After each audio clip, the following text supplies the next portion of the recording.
All right, the breakdown of Karl-Anthony Towns. I'm excited to do this. Look at that beautiful thumbnail. Oh, took a lot of work. Not actually that much work, but still. So here we go. Karl-Anthony Towns. I'm going to do this a little bit differently. I'm going to give some overall stats about his early life and then talk about what I think. I read all of these different quotes and they hit me a certain way, and it kind of changed what this, whatever the hell this is, was going to be. So his early life. Karl-Anthony Towns was born in Edison, New Jersey. He was born November 15th, 1995. Currently, he's 6'11", 248 pounds. Big boy. His father, Karl Towns Sr., and his mother is from the Dominican Republic. Her name's Jacqueline Cruz. She recently passed away. And sad story. Towns stated while growing up in New Jersey, he covered his bedroom walls with quotes from other athletes along with his own, so staying personally motivated as well. Interesting, he took the 7th grade twice in order, they said, to have a chance to develop further. A lot of people probably said we could have an advantage in basketball. That's one of the ways to do it because you're playing against younger kids. But, who knows if that's true? Who knows? Entering high school, Towns was offered a scholarship to play at the prestigious Pennington School, but instead enrolled closer to home at St. Joseph's Prep School, and they are 38 miles apart, and so it's about a 52-minute drive. No one wants to drive that long to go to school, so it's an understandable choice. The first statistic which stands out, when he was at St. Joseph's, Towns recorded 2 impressive quadruple doubles, which is insane. He won 3 state championships, but if you're 6'11", and playing against normal high school kids, you should. If you don't have that, are you really that good? Of course, it depends on the level of competition and everything, too. There's another interesting thing. When he was 16, he played for the Dominican Republic national team, which goes to show you they don't have a lot of people that are very good at basketball. You're getting 16-year-olds to play. During the 2011 and 2012 competitions, they finished 3rd in the 2011 FIBA Americas Championships and 4th place in the 2012 FIBA World Olympic qualifying tournament for men, falling 1 position short of qualifying for the 2012 Olympic basketball tournament. Interesting note, I didn't think this was legal, but John Calipari was the coach for the Dominican team, which Towns later went to Kentucky to play for John Calipari. That seems like a backdoor mafia deal, if you ask me. I don't know how you, as a college, I don't think, but then the national teams, who can be their coaches? I don't know if you can get a coach from an American college team that has interest in getting these kids onto their college teams. That seems like a backdoor way to influence minors. I don't know. Oh, the college game is corrupt, Chase? Yes, it is. As a senior in high school, Towns averaged 20 points, 13 rebounds, 6 blocks per game. Towns was named Gatorade National Player of the Year, which is the highest honor for a high school player to receive. There's a speech online where he thanks his mother and father, and he tears up when he starts to tell a story about how his dad spent the family savings on a basketball court for the backyard. And I'm just like, oh, just heart-wrenching. Whenever somebody cries, it's happened with another, who was it? It was the last one. He started to cry, and it was just Kyrie Irving. When he cried when he saw his dad's trophy room where his dad kept all of his trophies, it's just like, I don't want to like you even more. Stop crying. But so then, surprise, Karl-Anthony Towns followed his national team coach to Kentucky to play for the Wildcats under Coach John Calipari.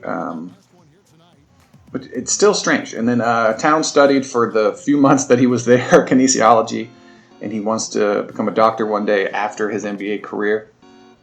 I wonder what the odds are on that is.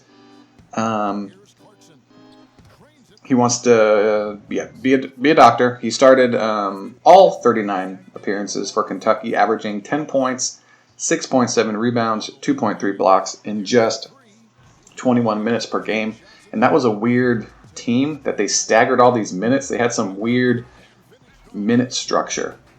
It's not because they had so much talent. I didn't want to go too much into that because then that would be on the minute structure. It would be a deep dive into the college team instead of actually him. So then in 2015, he went into the NBA draft. He was drafted number 1 overall by the Minnesota Timberwolves. And that was the same draft that D'Angelo Russell was in, Jahlil Okafor, Kristaps Porzingis. Remember that? Remember when the Knicks they booed him? And then he turned out to be good and they all loved him. And then he was like, yeah, you booed me? Goodbye. That's not the reason he left, but you know what I'm talking about. Willie Cauley-Stein, Emmanuel Mudiay, Frank Kaminsky, Justice Winslow, Miles Turner, Trey Lyles, Devin Booker was number 13. Terry Rozier went to Boston, 16. Let's see, Bobby Portis, got to get a Chicago Bulls guy in there. Kevon Looney, number 30. Larry Nance. Should be Larry Nance Jr. Just misses the junior. Doesn't have the junior there. Montrezl Harrell. I'll take him. That guy. I don't know why people don't. I don't know. I'm going off on a tangent here. Norman Powell. Some good players. So, talent-wise, I would say he's the best player on that. Offensively, for sure. But who would you rather have, Kristaps or Karl-Anthony Towns? I'd say Karl-Anthony Towns. D'Angelo Russell or Karl-Anthony Towns? Karl-Anthony Towns. Jahlil Okafor. It's the last time you heard from him. Big man. He got hurt, so dodged a bullet there. They didn't pick him. Maybe Devin Booker, in the future. He's the only one that scores like him. If Devin Booker becomes even better, who knows? But part of me, because Devin Booker and Karl-Anthony Towns don't affect winning, and that's what I'm going to get into right now, and hopefully I have enough time to finish this little thought I had. There's a quote that says, Karl-Anthony Towns, everything just feels like if I flick it, it's in.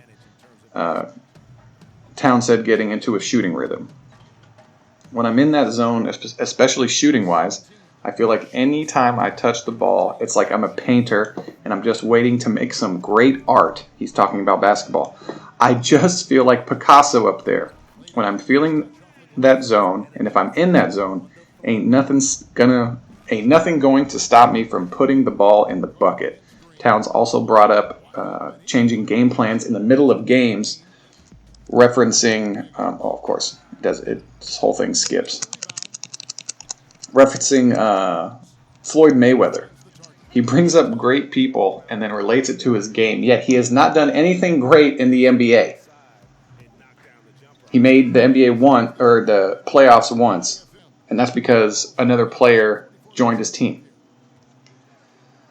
He made it to the NBA, and that's a beyond rare achievement. He should be very proud about that. But as far as holding himself to the standard of where he is now, he's referencing all these great people, and then he hasn't done anything great. But he stated himself that he can be the best player in the NBA, and the best players don't rely on coaches to bring out their greatness.